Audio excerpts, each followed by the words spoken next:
The Colonel and his chickens, how KFC began. Kentucky, USA, not exactly the center of the world, but in the 1930s, a man named Harlan Sanders had an idea. He cooked chicken. Not just any chicken, though. His recipe was special. 11 herbs and spices, a secret, of course. People loved it. Sanders knew he had a hit. He started selling his chicken at a roadside motel. Travelers couldn't get enough. The Colonel, as everyone called him, was on his way. He wasn't a young man anymore, but he had grit. His chicken wasn't fancy food, it was simple, tasty and filling. And that was exactly what people wanted, a taste of home even when they were far away. The Colonel's smile, his white suit, they became a symbol of comfort food done right. From one bucket to many franchising and global domination, the Colonel was smart. He knew he couldn't open restaurants all over the world by himself, so he partnered with people. He gave them his recipe, his way of cooking. In exchange, they would open a KFC. It's called franchising. This idea exploded.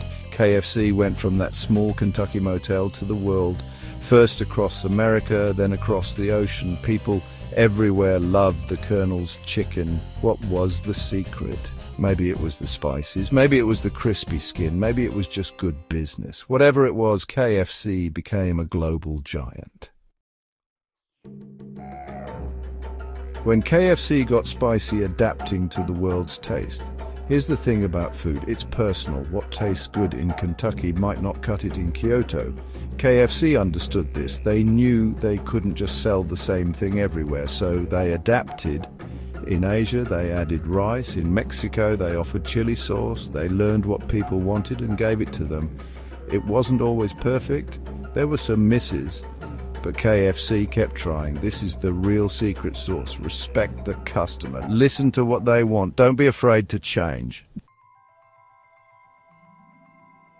Finger-licking good, even when times are tough. KFC's challenges. Even the best chefs make mistakes. KFC is no different. Sometimes the chicken wasn't so finger-licking good. Sometimes they ran out entirely. There were scandals, bad press, the usual stuff. But here's the thing, KFC owned their mistakes. They apologized, they fixed things. They knew that trust, once broken, is hard to earn back. And what about the Colonel? Well, he's gone now.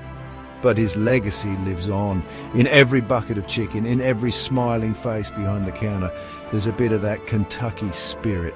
The spirit that says, come on in, y'all. Dinner's served. That's the real story of KFC. It's not just about chicken, it's about hard work, adaptation, and never forgetting where you came from.